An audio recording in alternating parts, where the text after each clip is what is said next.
भारतीय राज्यघटनेचे एकमेव शिल्पकार विश्वरत्न बोधिसत्व डॉक्टर बाबासाहेब आंबेडकर यांना अभिवादन करतो। तसेच लोकनेते विजय वाकोडे साहेब यांना अभिवादन करतो आणि मंचावर उपस्थित भिक्खू सर यांना अभिवादन करतो। आणि या मोर्चाचं नेतृत्व माननीय आंबेडकरी घराण्याचे वंशज माननीय आनंदराज आंबेडकर साहेब यांना मानाचा जयभीम करतो। अन्याय अत्याचाराच्या विरोधात न्याय हक्कासाठी रस्त्यावरील संघर्षात कायम आघाडीवर असणारा आपला जिल्हा आहे। आमचा परभणी जिल्हा अबकडे औद्योगिकरणाच्या नावाखाली आरक्षण संपादनाने निघालेल्या बिकाड्या सरकारला भेटण्यासाठी आज भीमसागर बिकाड्या सरकारला एकत्रित जमला आहे।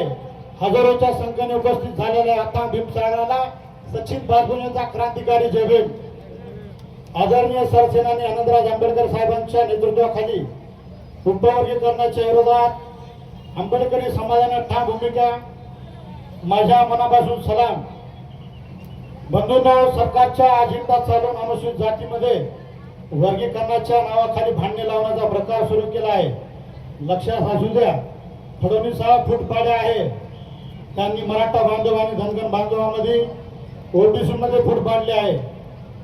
आता आपल्यामध्ये आणि मातृ समाजामध्ये फूट पाडण्याचं काम चालू केलं आहे। मी एक शेर बोलतो।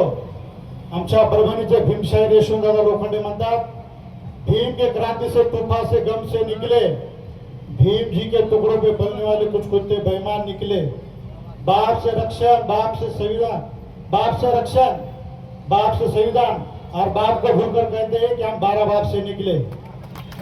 आणि तुम्हाला एक छोटीशी गोष्ट सांगतो, तुम्हाला खरंच आरक्षण पाहिजे ना, तुम्ही आमचं रमाई घरकुल घेतलं ना, ते घर पाडा ना, तुम्हाला देतो आरक्षण आम्ही। आमच्या बाबासाहेबांच्या आरक्षणावर तुम्ही नोकरी घेतल्या, नोकऱ्या सोडा, ते तुम्हाला आरक्षण देतो आम्ही। एवढं बोलतो आणि थांबतो। जय